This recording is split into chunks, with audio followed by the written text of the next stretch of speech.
కొంచెం పైకి ఎత్తాయో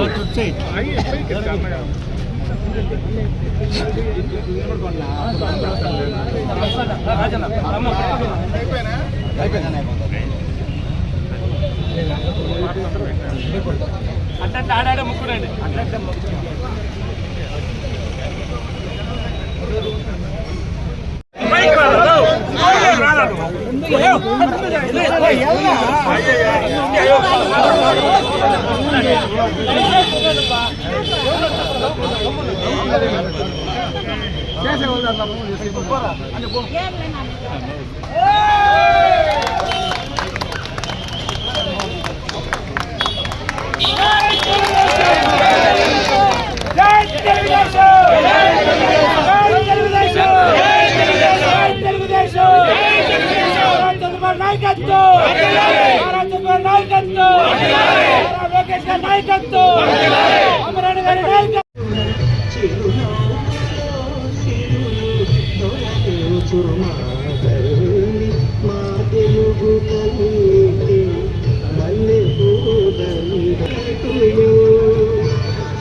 అయిపోయాడా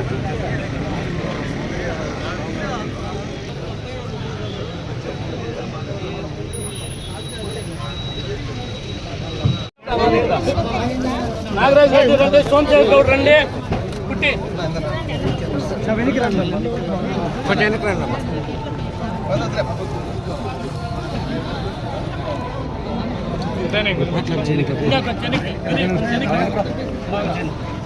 జై తెలుగుదేశం, జై తెలుగుదేశం, జై తెలుగుదేశం, జై తెలుగుదేశం,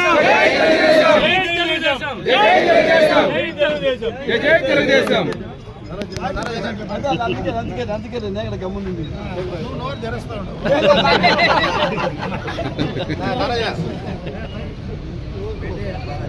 ఇప్పుడు పెడతా వాళ్ళు అయిపోయింది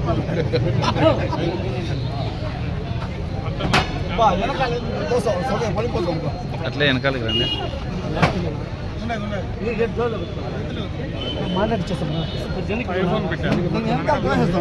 జైల్లోకి పిలుచుకుపోదాం. దయచేసి ఎవరు మాట్లాడారు ప్లీజ్.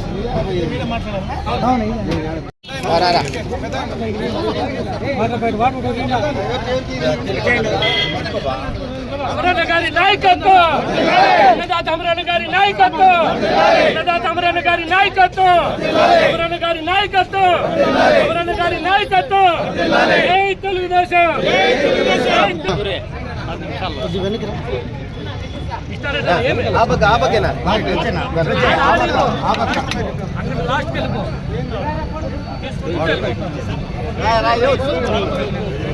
లాస్ట్ వెళ్ళిపో.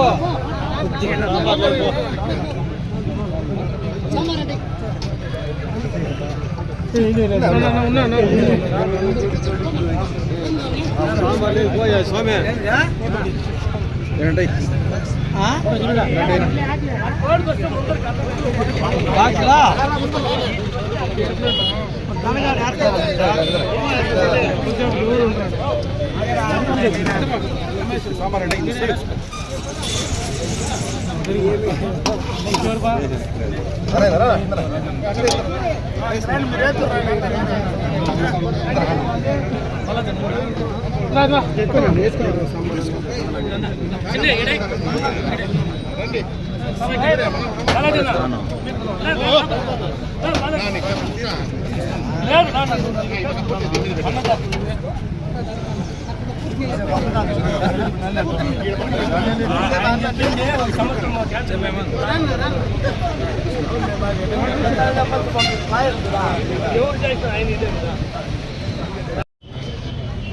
కీర్తిశేషులు నందమూరి తారక రామారావు గారు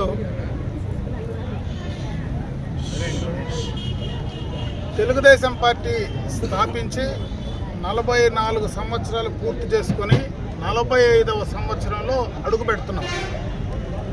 ఒక ప్రాంతీయ పార్టీ భారతదేశ చరిత్రలో 45 సంవత్సరాలు ఏకదాటిగా ఈరోజు అటు అధికారంలో ప్రతిపక్షంలో తెలుగుదేశం పార్టీ అధికారంలో చేసినటువంటి కార్యక్రమాలు కావచ్చు, ప్రతిపక్షంలో అధికార పార్టీని ఏ రకంగా ప్రజల వైపు మళ్లించడానికి చేసినటువంటి సూచనలు కావచ్చు, నిరసనలు కావచ్చు, చాలా పెద్ద చరిత్ర కలిగినటువంటి ఈ పార్టీ స్థాపనలోనే పేద బడుగు బలహీన వర్గాలకు, అట్టడుగు ప్రజలకు న్యాయం జరిగిందనడానికి ఈరోజు 45 సంవత్సరాలు అడుగు పెడుతూ కీర్తిశేషులు మరి ఎన్టీ రామారావు గారిని ఒకసారి స్మరించుకోవాల్సినటువంటి అవసరం ఉందని చెప్పి సందర్భంగా నేను భావిస్తూ ఉన్నా.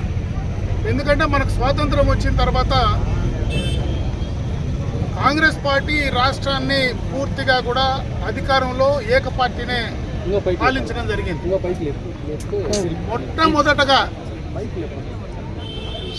మీరు కొట్లాడుకోవద్దండ. మొట్టమొదటగా తెలుగుదేశం పార్టీ స్థాపించిన తర్వాతనే రాజకీయంగా సామాన్యమైనటువంటి యువకులను ఈరోజు రాజకీయాల్లోకి తీసుకొచ్చి రాష్ట్ర స్థాయిలో బీసీలకు, బలహీన వర్గాలకు, ఎస్సీ ఎస్టీలకు, మైనారిటీలకు అవకాశం కల్పించింది తెలుగుదేశం పార్టీ ప్రభుత్వమే, తెలుగుదేశం పార్టీ సిద్ధాంతాలని చెప్పే సందర్భంగా కూడా తెలియజేసుకుంటున్నాం. అదే రకంగా సంక్షేమ కార్యక్రమాలను ఈ రాష్ట్రానికి పరిచయం చేసింది కీర్తిశేషులు నందమూరి తారక రామారావు గారు, తెలుగుదేశం పార్టీ అని చెప్పి సందర్భంగా కూడా ఒకసారి గుర్తు చేస్తున్నారు. ఈరోజు కూడు, గూడు, గుడ్డ అనేటువంటి 3 పథకాలను మొట్టమొదటగా తెలుగుదేశం పార్టీ ఈ భారతదేశంలోనే మొదలుపెట్టింది తెలుగుదేశం పార్టీనే. శాశ్వత గృహ నిర్మాణ పథకాన్ని తీసుకొచ్చింది తెలుగుదేశం పార్టీనే. 2 రూపాయలకే కిలో బియ్యం అందించింది తెలుగుదేశం పార్టీనే. విద్యకు సంబంధించి మన జిల్లానే చూస్తే ఈరోజు తిరుపతిలో అటు మహిళా కాలేజెస్ కావచ్చు, ఈరోజు పేదలకు వైద్యం, అటు స్విమ్స్ కావచ్చు, మరి అదేవిధంగా బర్డ్స్ కావచ్చు, మరి అటువంటి ఒక రాయలసీమ ప్రాంతమే కాకుండా ఏషియాలోనే అతి పెద్ద సంస్థగా ఈరోజు ఉందంటే దానికి ఆద్యుడు కీర్తిశేషులు నందమూరి తారక రామారావు గారు. ఈరోజు ఈ జిల్లాలో పూర్తిగా కూడా కరువు ప్రాంతమైనటువంటి ఇటువంటి జిల్లాలు, ఈరోజు చిత్తూరు కావచ్చు, అనంతపూర్ కావచ్చు, రాయలసీమ ప్రాంతం అంతా కూడా కావచ్చు, ఈరోజు హంద్రీనేవా కానీ, గాలేరు నగిరి కానీ, తెలుగుగంగ కానీ, వీటన్నిటికీ బీజమేసింది ఆనాడు తెలుగుదేశం పార్టీనే, ఎన్టీ రామారావు గారే అని చెప్పి సందర్భంగా కూడా నేను తెలియజేసుకుంటున్నాను. అంటే ఇవన్నీ 45 సంవత్సరాల ప్రస్థానంలో ఒక్కసారి వెనక్కి తిరిగి చూసుకుంటే ఈ పార్టీ, ఈ ప్రభుత్వం, ఆ నాయకుడు ఈ రాష్ట్రానికి ఏమి ఇచ్చాడనేటువంటిది కూడా ఒకసారి మనం గుర్తు చేసుకోవాల్సినటువంటి అవసరం ఉందని చెప్పి కూడా ఈ సందర్భంగా నేను భావిస్తాను. అందుకోసమే ఈ సందర్భంగా దాన్ని మెన్షన్ చేసేటువంటి పరిస్థితి కూడా తీసుకురావడం జరిగిందని చెప్పి తెలియజేసుకుంటున్నాను. ఇదే కాకుండా ఒక పక్క సంక్షేమం, ఒక పక్క అభివృద్ధి, వీటన్నిటినీ కూడా ఏ రాజకీయాలతో సంబంధం లేనటువంటి వ్యక్తిగా నాటక రంగంలో, అదేవిధంగా సినీ రంగంలో ఉన్నటువంటి వ్యక్తి తెలుగుదేశం పార్టీ స్థాపించి అతి తక్కువ కాలంలో రాష్ట్రంలో అధికారం తీసుకొచ్చింది కూడా ఎన్టీ రామారావు గారి నాయకుడు అని చెప్పి, అటువంటి నాయకుడు అని చెప్పి సందర్భంగా నేను తెలియజేసుకుంటున్నాను. ఈ 45 సంవత్సరాల ప్రస్థానంలో ఈరోజు తెలుగుదేశం పార్టీ ఇంత బలంగా ఉందంటే దానికి కారణం ఆనాడు ఆయన తయారు చేసినటువంటి కార్యకర్తలే అని చెప్పి సందర్భంగా కూడా ఒకసారి మనం గుర్తు చేసుకోవాల్సినటువంటి అవసరం ఉంది. ఈరోజు తెలుగుదేశం పార్టీకి బలం తెలుగుదేశం పార్టీ కార్యకర్తలే, తెలుగుదేశం పార్టీ నాయకులే, పేద బడుగు బలహీన వర్గాలకు సంబంధించినటువంటి వారే అని చెప్పి ఈ సందర్భంగా కూడా ఒకసారి మనం మననం చేసుకోవాల్సినటువంటి అవసరం ఉందని చెప్పి ఈ సందర్భంగా నేను తెలియజేసుకున్నాను. ఈరోజు నేను రాజకీయాల్లో ఉన్నానంటే దానికి తెలుగుదేశం పార్టీనే ప్రధానంగా. ఈరోజు నేను రాజకీయాల్లో ఈ స్థాయికి ఎదిగానంటే దానికి ప్రధానంగా కీర్తిశేషు నందమూరి తారక రామారావు గారే అని చెప్పి సందర్భంగా కూడా ఒకసారి చెప్పాల్సినటువంటి అవసరం ఉంది. తెలుగుదేశం పార్టీ స్థాపించిన రోజు రూపాయి సభ్యత్వంతో మొదలుపెట్టిన, నేను కాలేజీ నుంచి ఇంటికి వస్తానే రూపాయి సభ్యత్వంతో ఆ రోజు మణిమంతు నాయుడు ద్వారా ఈ యొక్క చౌడేపల్లి బ్లాక్లో సమితిలో మొట్టమొదటిగా చేసింది ఆనాడు నేనే.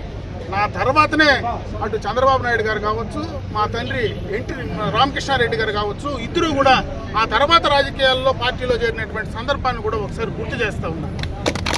అంతకు మునిపే మొట్టమొదటగా ఎన్టీ రామారావు గారు చదువుకున్నప్పటి నుంచి కూడా ఎన్టీఆర్ అభిమానిగా, ఎన్టీఆర్ యొక్క అభిమాన సంఘాలకు సంబంధించినటువంటి వ్యక్తిగా ఆ రోజు పార్టీలో మేమందరం కూడా ఆకర్షితులై ఈ తెలుగుదేశం పార్టీలోకి రావడం, ఈరోజు 45 సంవత్సరాలుగా ఆ పార్టీతో కలిసి మెలిసి ఉండడం, రాజకీయాల్లో ఇంత స్థాయికి ఎదగడానికి ఆనాడు తెలుగుదేశం పార్టీ యొక్క నాయకత్వ యొక్క ఆలోచనలు కావచ్చు, ఎన్టీ రామారావు గారి యొక్క స్ఫూర్తి కావచ్చు, ఈరోజు రాజకీయాల్లో ఉన్నాం.